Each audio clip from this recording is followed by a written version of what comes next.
Hoy ate, birthday ko na sa Sunday. Huwag kang absent ah. Oo, Ella, hindi ako a-absent. Birthday na pala ni Ella. Nakalimutan ko. Hoy ate, ba't napatawag ka? Okay na, kahit wala kang ibigay sa akin na regalo. Basta pumunta ka lang, ayun yung mahalaga. Sige na ate, may gagawin pa kasi ako. Bye!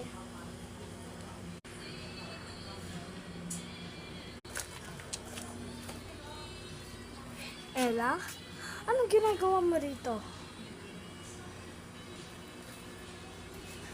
Ano? Buong ipon lang sa atin ni ate, tapos gagastusin mo lang? Walang hiya ka, lumayas ka ngayon.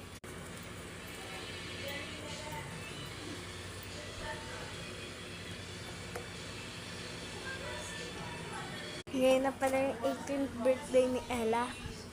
Nakaayos na rin makeup ko. Punta na ako doon. Ang tagal ni ate. Maligayang araw ko to. Bakit ang tagal niya? Ah! Hoy! Kailangan ko tumawag ng ambulansya ngayon. Ate, saan ka na ba? Malapit na magsimula yung ganap ng birthday ko. Oh, Ella, anak, wala pa rin ba si Bella? Ang tagal naman niya, malapit na. Or nagtatampo yon or naggalit. Kasi ginastos mo lahat ng pera na inipon ng ate niya para sa inyo. Hindi ko rin po alam na hindi po siya nagko-contact sa akin.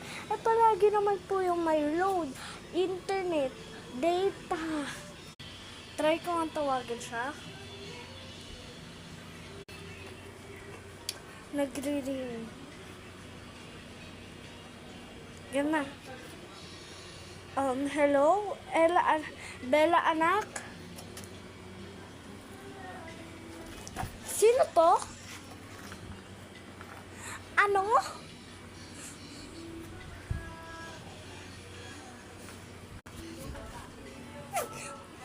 Bakit ma? Yung ate mo, nasa gasaan.